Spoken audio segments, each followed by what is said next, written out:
तो सभी साथियों को जोहार। कल का दिन का सबको इंतजार था। लोग उम्मीद लगाए बैठे थे कि 4 जून 2024 का सूरज झारखंड के लिए एक नई उम्मीद का किरण लेके आएगा। लेकिन जैसे जैसे सूरज ढल जाता है, लोगों की उम्मीदें सूखी डाली की तरह टूट जाती है। चलिए इस पे हम लोग थोड़ा बात करते हैं। एक 29 साल का लड़का जयराम कुमार महतो, लोग उसे प्यार से टाइगर भी बुलाते हैं। पिछले 3 सालों से लगातार झारखंडियत मुद्दों को उठाते हुए, लगातार झारखंडी जल जंगल जमीन को लेकर, लगातार झारखंड के लोगों के जो शोषण, जो पीड़ा थी, तमाम चीजों को लेकर उन्होंने आंदोलन किया और उन्होंने एक पार्टी बनाई जिसका नाम था JBKSS। JBKSS बनने से पहले टाइगर जयराम महतो की एक समिति थी जिसका नाम था JBSS, झारखंड भाषा संघर्ष समिति। उसके बाद झारखंड भाषा संघर्ष समिति के बैनर तले बहुत बड़े बड़े आंदोलन हुए, बहुत सारे आंदोलन हुए, लाखों लाख मुआवजे लोगों को मिले। उसके बाद धीरे धीरे आंदोलन करते करते लोगों ने जो समस्याएं रखी सरकार के पास, सरकार ने उसका निदान नहीं किया। उसके बाद मजबूरन ऐसा हुआ कि टाइगर जयराम महतो को एक अपनी पार्टी बनानी पड़ी जिसका नाम रखा गया JBKSS, झारखंडी भाषा खतियान संघर्ष समिति। इस नाम के साथ भी बहुत दिन आंदोलन चले, बहुत दिन पिछले लगभग 3-4 महीने के पहले ही नाम चेंज हुआ, लेकिन JBKSS का नाम अभी भी ट्रेंडिंग में है और लोग आज भी JBKSS के नाम से ही जानते हैं। भले अभी JLKM बन चुका है, झारखंड लोकतांत्रिक क्रांतिकारी मोर्चा, लेकिन आज भी लोग JBKSS का नाम लेते हैं और JBKSS के नाम से ही जानते हैं। तमाम जगहों में आज भी आंदोलन चलते हैं और JBKSS हमेशा से सफलता प्राप्त करते आई। जब JBSS बना था उस टाइम भी लोगों को मुआवजा दिलाने का काम करती थी, तमाम चीजों को सॉर्ट आउट करती थी JBSS। उसके बाद जब JBKSS बना तो JBKSS ने भी बहुत सारे कार्य किए अपने कार्यकाल में। बहुत सारे ऐसे मुद्दे थे जिनको लोगों के सामने मुखरता से रखे भी और तमाम चीजों का निपटारा करने का भी कोशिश किया। JBSS और JBKSS ने बहुत सारे आंदोलन किए और बहुत सारे आंदोलन में उन्हें जीत भी मिली, लेकिन बहुत ऐसे कार्य थे जो बिना चुनाव लड़े नहीं किए जा सकते थे। इसलिए जयराम महतो ने एक पार्टी बनाई JBKSS, जो कि बहुत सारे जगहों में आंदोलन किया और अभी भी लोग JBKSS का नाम जानते हैं कि टाइगर जयराम महतो JBKSS के केंद्रीय अध्यक्ष है और उन्होंने गिरिडीह लोकसभा क्षेत्र से चुनाव भी लड़ा। तो तमाम चीजें चली, तमाम चीजें पिछले 3 सालों से। उसके बाद जब जयराम महतो की पार्टी बन गई तो जयराम महतो ने यह फैसला किया कि हम लोग लोकसभा चुनाव लड़ेंगे और उनका ये बहुत बड़ा फैसला रहा कि लोकसभा चुनाव वो भी 8-8 जगहों से 8 प्रत्याशियों को देना एक बहुत बड़ी बात रह जाती है। लेकिन तमाम लोग ये सवाल उठाते हैं कि एक नई पार्टी है जो जुमा कुछ दिन हुआ है आए हुए, वो पार्टी 8-8 लोकसभा सीटों से अपने प्रत्याशियां दे दी है, तो क्या वो जीत पाएंगे? तमाम जगहों पे लोगों की उम्मीदें थी कि नहीं, वहां से कम वो जीतेंगे, यहाँ से कम ये जीतेंगे। लेकिन गिरिडीह लोकसभा क्षेत्र, जहां से JBKSS के केंद्रीय अध्यक्ष टाइगर जयराम महतो जहां से खुद खड़े थे, उनके ऊपर सबसे ज्यादा लोगों का फोकस था, पूरा झारखंड का ध्यान केंद्रित गिरिडीह लोकसभा क्षेत्र में था। जब टाइगर जयराम महतो ने यह फैसला लिया कि हम 8-8 लोकसभा सीटों से चुनाव लड़ेंगे, तो लोग ये सोचने लगे कि नई नई पार्टी है, जुमा 8 दिन हुआ नहीं और ये लोग 8-8 लोकसभा सीटों से चुनाव लड़ रहे हैं, क्या ये जीत पाएंगे? और जीतेंगे भी कैसे? ये लोग चुनाव लड़ पाएंगे? ये सबसे बड़ी बात थी कि क्या ये जो नए नए लड़के आए हुए हैं, 23 साल, 24 साल, 29 साल, 32 साल के जो लड़के हैं, ये लोग कैसे चुनाव लड़ेंगे? ना इनके पास किसी तरह का आय है, ना ये लोग कहीं से चंदा लेता है, तमाम चीजें। लेकिन धीरे धीरे जैसे जैसे चुनाव नजदीक आ जाता है, जैसे जैसे मई का महीना आ जाता है, तो लोग एक तरह से देखा जाए तो बहुत ही ज्यादा परिवर्तन देखने को हमें मिला। तमाम लोगों ने चंदे दिए, तमाम लोग जो भी जिससे भी हो पाया, कोई आलू दिया, कोई चावल दिया। माने ऐसा जो चुनाव हुआ है ना, ये चुनाव शायद बहुत सारे लोगों ने ऐसा चुनाव को देखा भी नहीं होगा। खास करके यंग जनरेशन के जितने भी लड़के होंगे या फिर लड़कियां होंगी, उन्होंने इस तरह का आंदोलन करके और चुनाव नहीं देखा होगा। बहुत दिनों के बाद ऐसा चुनाव हमें देखने को मिला, जिस चुनाव में लोग खुद पैसा भी दे रहे हैं, चंदा भी दे रहे हैं, गाड़ी का तेल भी खुद भर रहे हैं, बैनर भी खुद बनवा रहे हैं, पोस्टर भी खुद बनवा रहे हैं और खुद सारा चीज करके और खुद चुनाव लड़ रहे हैं। ऐसा पहली बार हमने देखा कि किसी प्रत्याशी के ऊपर इतना सारा प्यार लोगों ने दिया, इतना सारा आशीर्वाद दिया, इतना सारा चंदा दिया इस प्रत्याशी को चुनाव लड़ने के लिए। अब लोगों की उम्मीदें आके टिकी थी कि 4 जून 2024 को जब परिणाम आएगा, कहा कि लोगों ने जो मेहनत किया, लोगों ने जो भीड़ किया, लोगों ने जो सोशल मीडिया में तमाम चीजें वायरल हुई, तमाम चीजें देखने को मिली, तो लोग ये देखना चाह रहे थे कि क्या सच में धरातल में कार्य हुआ है, क्या सच में लोगों ने इनको इतना पसंद किया है? क्या सच में जो लोग बोल रहे हैं कि नहीं जयराम माधो जीतेगा, जयराम माधो जीतेगा, ये इस चीज को लेकर लोगों में काफी कंफ्यूजन थी, जिसको लेकर 4 जून का सभी को इंतजार था। 4 जून की सुबह जैसे ही ईवीएम खुलता है, तमाम लोग रोड में आ जाते हैं, तमाम पार्टियां अपनी अपनी जीत के दावे करने लगती है और वोट की गिनती स्टार्ट हो जाती है। दोपहर के वक्त होता है, जेबीकेसस का माहौल थोड़ा सा थम जाता है। जो उमंग था वो थोड़ा आक्रोश टाइप से हो जाता है और थोड़ा आप लोगों ने कल देखा भी होगा कि कुछ पत्थरबाजी वगैरह का भी मामला सामने आया है। और क्या बोले, स्पष्ट रूप से हमने भी वीडियो कवरेज किया है, लेकिन नहीं चाहते कि हम वो वीडियो को आपको दिखाएं, क्या है कि वहाँ कुछ मामला ही कुछ गड़बड़ हो गया था, तो लोग आक्रोश हो गए थे। जब आक्रोश होने का कारण हम आपको बता दें, हम वहाँ प्रेजेंट थे, जैसे कि जितना भी वहाँ लाठी चला या फिर क्या बोलते हैं हवाई फायरिंग वगैरह हुआ, पानी वगैरह जितना कुछ चलाया गया, तो उसके पीछे कारण था। कारण यही था कि जयराम महतो जब वोट की गिनती हो रही थी तो 1 लाख से मतलब 1 लाख कुछ वोट था जो बोलना था, जो चोंगा से सब लोग सुनता था, वहाँ 1 लाख ना बोल के 1000 बोला गया था। 1,23,000 की कितना था, तो वहाँ पे 1023 बोल दिया गया था। तो उसी को लेकर लोगों में आक्रोश हो गया कि नहीं यहाँ कुछ गड़बड़ी चल रही है, जिस कारण से लोग पूरा एकदम हुजूम के साथ फिर वहां गए और तमाम प्रशासन के लोग वहां पे मौजूद थे। तो प्रशासन के लोगों ने आरोप लगा दिया लोगों के ऊपर कि नहीं, लोगों ने ही गलती किया है, लोगों ने प्रशासन के साथ ऐसा व्यवहार किया है। जबकि देखा जाए तो जो आसू और जो बीजेपी के लोग थे वो झंडा लेके भी जो जेबीकेसस के जिधर आदमी खड़े थे उधर झंडा लेके वो लोग लहरा रहे थे। और मतलब एक तरफ से होता है ना कि कोई हार रहा है तो उसके सामने जाके आप अपना खुशी जाहिर करते हैं, तो उसे थोड़ा बुरा लगता है। और जेबीकेसस के जो समर्थक थे वो भारी संख्या में थे और आसू के कुछ 5-10 कार्यकर्ता लोग थे, जिस कारण से वहां पे थोड़ा सा बोदरेशन हुआ था। ऐसा कुछ बड़ा इशू नहीं था, लेकिन मीडिया वालों ने बड़ा इशू बनाया और इसको बहुत सारे दोस्त, बहुत सारे हमारे भाई लोगों को लगा भी है और किसी को यहाँ फट गया है तो किसी का दांत उजड़ गया है। ऐसा नहीं होना चाहिए। अब व्यक्ति सुनने के लिए गए हैं, आप चोंगा आप लगाइएगा 2 किलोमीटर दूर में, तो 2 किलोमीटर दूर में व्यक्ति रह के कैसे सुनेगा? उसको सुनाई देने के लिए कम से कम उसके सामने रहना चाहिए, तब वो सुन पाएगा कि कौन सा प्रत्याशी कितना वोटिंग काउंटिंग हो रहा है, तमाम चीजें जिसको लेकर लोग जानने के लिए वहां गए थे, उसी को लेकर थोड़ा सा हंगामा हुआ। खैर कोई बात नहीं, चलिए हम लोग आगे बात करते हैं। लोगों ने ये ठान लिया था कि इस लड़के को हम लोग सीएम बनाएंगे, यानी कि मुख्यमंत्री बनाएंगे। झारखंड के नए मुख्यमंत्री के चेहरे के रूप में लोग जयराम महतो को देखना पसंद करने लगे थे। उसके बाद जैसे जैसे 2024 आता है तो 2024 का जैसे शुरुआत होता है, तमाम जगहों में ये खबर फैल जाती है कि जेबीकेसस, जो कि जेबीएसएस से बना है, जो पार्टी बनी है जेबीकेसस, वो 8-8 लोकसभा सीटों से चुनाव लड़ेगी। लोग सुन के आश्चर्य हो जाते हैं कि नई नई पार्टी है, नए नए लड़के हैं और 8-8 लोकसभा सीट से चुनाव लड़ने का फैसला ले रहे हैं। क्या ये गलत है या सही है? तमाम चीज इस पे तमाम लोगों ने इस पे आवाज भी उठाया कि नहीं, ये लोग क्या करेंगे, नए नए लड़के हैं, इन लोग के पास तो ना कहीं से चंदा लेते, ना कोई किसी तरह का फंडिंग है, ना इन लोग का बैकग्राउंड अच्छा है कि नहीं बड़े बड़े घर के लड़के होंगे, तो वो लोग आराम से चुनाव लड़ सकते हैं। लेकिन ऐसे ऐसे लड़के चुनाव लड़ रहे थे जिनकी आप दिनचर्या देखिएगा तो आप लोगों ने देखा भी होगा, तमाम जगहों के जितने भी हमारे जेबीकेसस के जितने भी प्रत्याशी थे, सभी नॉर्मल फैमिली से थे, सभी गरीब घर से थे।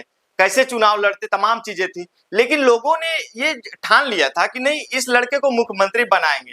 लोगों ने ये ठान लिया था कि जयराम महतो को हम लोग मुख्यमंत्री बनाएंगे, जिस कारण से लोगों ने प्यार और सपोर्ट और बढ़ाया। जब उन्हें पता चला कि नहीं, मुख्यमंत्री से पहले हमारे पास मौका है सांसद बनाने का, सांसद बनाने का मौका को हम लोग क्यों छोड़े? जब यहाँ के जितने भी सांसद हैं वो सदन में जाके झारखंड की आवाज को नहीं रखते हैं, और ये लड़का, इसमें है टैलेंट, ये लड़का वहां पे जाके आवाज को रखेगा, जिस कारण से लोगों ने भी सपोर्ट किया कि आप लोकसभा चुनाव लड़े। आप जितना हो सके 8, 10, 12, यहाँ तक कि 14 लोकसभा सीटें हैं झारखंड में, आप 14 के 14 लोकसभा सीटों से कैंडिडेट दें, हम चुनाव लड़ने के लिए तैयार हैं। आपको जनता जो भी चंदा चाहिए, जो भी कुछ चाहिए, जो भी सपोर्ट चाहिए, सारा चीज देंगे, और वो देखने को भी मिला।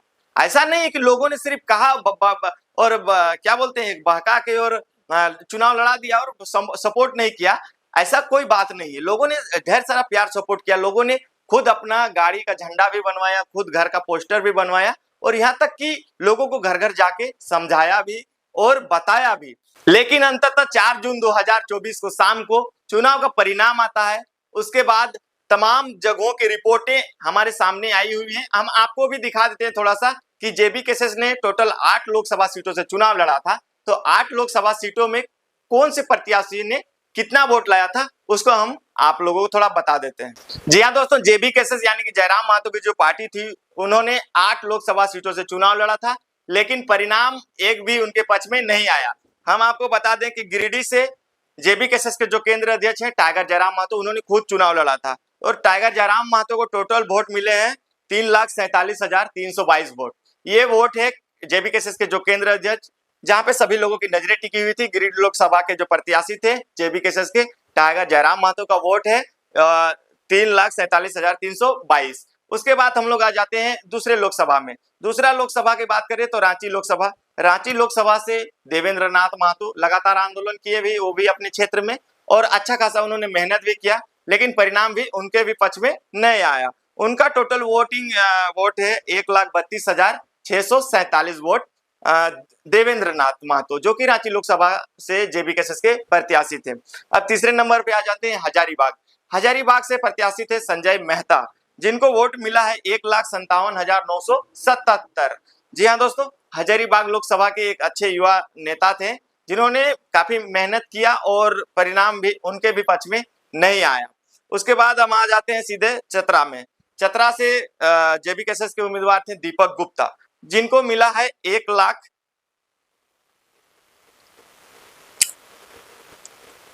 चतरा के उम्मीदवार हैं दीपक कुमार गुप्ता, जिनको मिला है 12,566 वोट।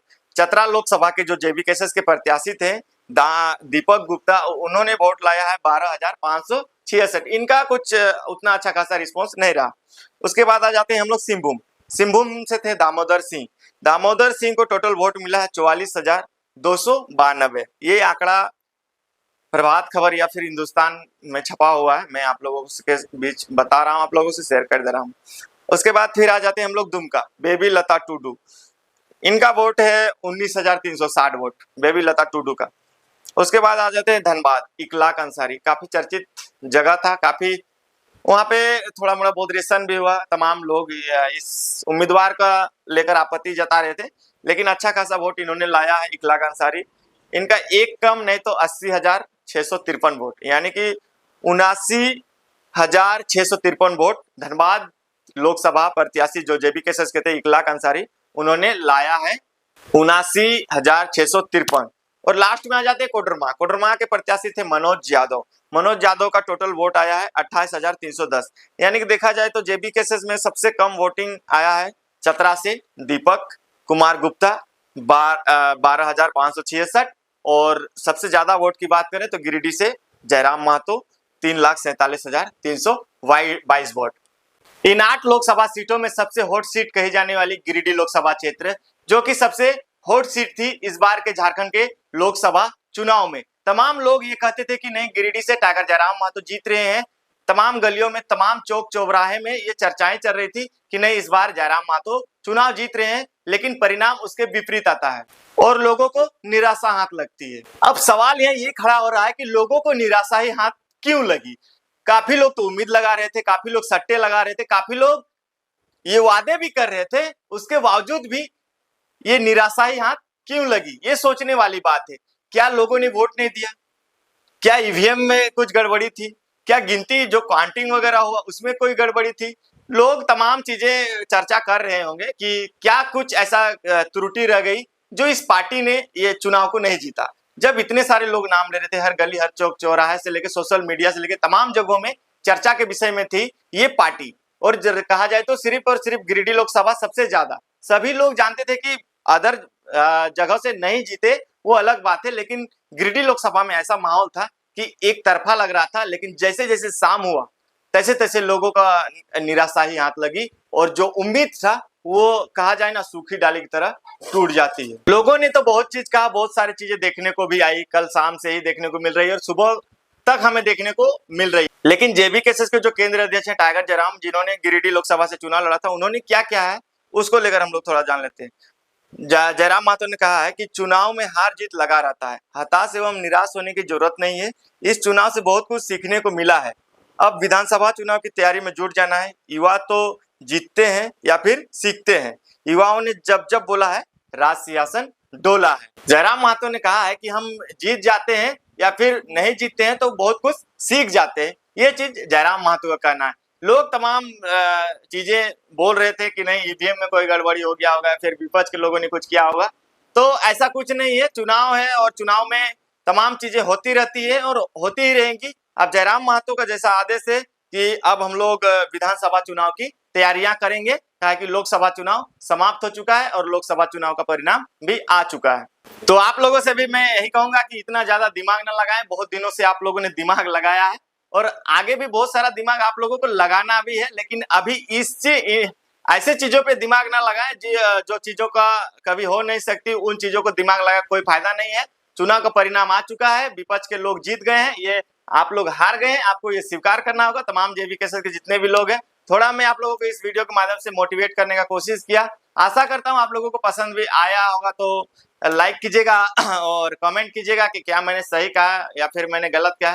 क्या कि मैं देख रहा हूँ कि कल से बहुत सारे हमारे जेबी केसस के जितने भी हमारे क्रांतिकारी साथी लोग हैं वो बहुत निराश हैं और हताश हैं और परेशान हैं। तो परेशान होने की जरूरत नहीं है, अभी तो शुरुआत है, मंजिल अभी बाकी है। और जैसा भी आप लोग भी नारा लगाते थे कि लोकसभा तो झांकी है, विधानसभा अभी बाकी है। तमाम चीजों को याद करके और तमाम चीजों के साथ एक नई शुरुआत के साथ फिर हमें कल से अपनी तैयारियां में लग जाना है। कहा कि हमने हमेशा से झारखंड हित को लेकर इस चैनल पे वीडियोज भी दिखाए हैं। हमारे चैनल में जितने भी सब्सक्राइबर हैं, थोड़ा उन्हें मोटिवेट कर देना चाहता हूँ। और चुनाव का जो भी परिणाम आया है अच्छा है। हमने तो अकेले चुनाव लड़ा है, विपक्ष के लोगों ने दो लोगों ने मिल के चुनाव लड़ा है और उसके साथ साथ उनके साथ नेशनल मीडिया भी थी। ये बात को आपको स्वीकार करना होगा कि उनके साथ नेशनल मीडिया थी, बड़े बड़े अफसर थे, बड़े बड़े कंपनी वाले थे, बड़े बड़े माफिया थे उनके साथ, तब जाके उन्होंने चुनाव लड़ा है। और आप लोगों ने क्या किया है, आप लोगों ने चावल उठाया है, 20-20 रुपया उठाया है, चंदा उठाया है, तब जाके आप लोगों ने चुनाव लड़ा है। तो आप लोगों ने जो वोट लाया है 3 लाख का आंकड़ा को पार किया है और 3.5 लाख का आंकड़ा को आप छूने जा रहे थे, तो ये मामूली बात नहीं है। अगर हम देखा जाए तो हमारे मुकाबले में तो हमारे साथ जो प्रत्याशी हैं जो हमारे आगे हैं उन्होंने बहुत कम वोट लाया है देखा जाए तो। लेकिन जिस तरह से अभी का माहौल है उस माहौल को बना के रखना है, निराश होने की जरूरत नहीं है।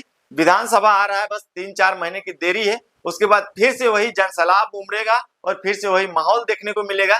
क्या है कि हमने लोकसभा चुनाव लड़ने का निर्णय नहीं लिया था, जनता ने निर्णय लिया था कि लोकसभा चुनाव हम लोग ने लड़ा है। तो अब इस हार में देखा जाए तो जयराम महतो की हार नहीं हुई है, इस हार में झारखंडी लोगों की हार हुई है और जो झारखंडी हित को लेकर बात करते थे उन लोगों की हार हुई है। तो मैं आप लोगों से यही कहना चाहूंगा कि आप लोग हार ना माने, हताश ना होए। मैं भी वीडियो कल जैसे ही 12 बजा 1 बजा उसके बाद मैंने भी वीडियो बनाना बंद कर दिया, कहा कि मन ही नहीं करने लगा। एक लगाव होता है हमारा, हमेशा से जेबी केसस परिवार के साथ लगाव रहा है। भले हम सोशल मीडिया में वीडियोस दिखाते हैं, बहुत सारे लोग ये भी कहते हैं कि ये चैनल वाला एक तरफा दिखाता है। तो मैं चैनल दिखाने और व्यूज लाने के लिए नहीं, मैं झारखंड के इस आंदोलन में अपना समर्थन और अपना सपोर्ट देने के लिए आया हुआ था। और धीरे धीरे जैसे जैसे बढ़ते गया ऐसे ऐसे मैंने बदला इस चीज को। कहा कि मैंने देखा कि इस चीज को तो मैं दिखा रहा हूँ अपने सोशल मीडिया के माध्यम से, लेकिन बहुत सारे न्यूज वाले हैं जो इस मुद्दे को कवरेज नहीं कर रहे। तो मैंने सोचा कि क्यों ना इस मुद्दे को भी कवरेज किया जाए। जैसा मेरे से हो पाया मैंने किया, कोशिश किया, जरूर किया। और मेरा भी दिल आज भी वीडियो बनाने का नहीं कर रहा है, बहुत मैं भी सैड हूँ, तमाम लोग सैड हैं। जितने भी हमारे सब्सक्राइबर है 1,20,000 22,000 जो भी सब्सक्राइबर है, मुझे लगता है सभी के सभी का दिमाग आज थोड़ा चेंज हो गया होगा और दिल में थोड़ा दर्द तो जरूर हुआ होगा। क्योंकि बहुत सारे लोगों ने बहुत ज्यादा मेहनत किया है, हमने तो दिखाया है लेकिन लोगों को दिखाया है और लोग जो आते थे वो लोगों का दिल जरूर टूटा है, जिस कारण से थोड़ा सा लोग नर्वस हैं। लेकिन मैं तमाम लोगों से कहना चाहूंगा कि नर्वस होने की जरूरत नहीं है। जल्द ही जेबी केसस के केंद्रीय अध्यक्ष हमारे टाइगर जयराम महतो जल्द ही कोई नया निर्णय लेंगे और नया घोषणा करेंगे और जल्द ही विधानसभा चुनाव की तैयारियां में लोग जुट जाएंगे। तमाम लोगों से मैं यही कहना चाहूंगा कि वीडियो कैसा लगा आप लोगों को। थोड़ा आवाज से भी लग रहा होगा कि मेरा वीडियो बनाने को उतना मन नहीं था, लेकिन थोड़ा आप लोगों को मोटिवेट कर देते हैं। क्योंकि सोशल मीडिया के पावर से ही बहुत सारे लोग मोटिवेट हैं और बहुत सारे लोग आंदोलन में जुड़े हैं और बहुत सारे लोग आंदोलन को देख भी रहे हैं। तो मैं तमाम लोगों से कहूंगा कि आप लोग जितने भी हमारे सब्सक्राइबर इस वीडियो को देख रहे होंगे, अधिक से अधिक लोगों तक शेयर कर दीजिए, ताकि बहुत सारे लोग ऐसे हैं जो कि जेबी केसस के विचारधारा से जुड़े हैं। बहुत लोगों ने अपने दिल में जेबी केसस को बसा के रखा, जयराम महतो को बसा के रखा, तो उनके लोगों को ऊपर थोड़ा इफेक्ट पड़ा है। वो भी अपने आप को कन्विंस नहीं कर पा रहे होंगे, हम भी कन्विंस नहीं कर पा रहे थे, खुद को नहीं समझा पा रहे थे कि ये सब क्या हो गया। लेकिन अंततः जो सच्चाई है उसे हमें स्वीकार करना ही होगा। क्या कि सच्चाई की जो है मतलब चुनाव आयोग की बात कहें या फिर कुछ गड़बड़ी है कहें, तो इस सब में हमलाबाजी करना ठीक बात नहीं है। जो हो गया सो हो गया, अब हमें आगे की तैयारी करनी है। तमाम लोगों से कहूंगा कि वीडियो को ज्यादा से ज्यादा शेयर कीजिएगा और चैनल पर नए होंगे तो सब्सक्राइब कर लीजिएगा, कहा कि अब समय आ गया है कि बहुत नया चीज देखने को मिलेगा अब हमारे चैनल पे। कहा कि लोकसभा चुनाव का जो परिणाम आया उसके बाद लगता है कि मेहनत बहुत ज्यादा, जैसे हम लोग एक दिन में 3 वीडियोज आप लोगों को दिखाते थे, तो हमें लगता है कि अब 6-6 वीडियो आप लोगों को दिखाना पड़ेगा, नहीं तो जो माहौल है वही माहौल चुनाव के टाइम भी रहेगा और फिर से परिणाम वही आएगा, तो फिर 2024 के बाद इस पार्टी का अस्तित्व भी खत्म हो जाएगा। तो मैं आप लोगों से निवेदन करूंगा कि इस पार्टी का अस्तित्व बचाएं और जयराम महतो का जो सोच है और तमाम झारखंडी लोगों का जो सोच है उसको बरकरार रखें। मैं आप लोगों को सभी को फिर से एक बार जोहार करता हूं। वीडियो को आप लोगों ने लास्ट तक देखा, तहे दिल से आपको मैं आभार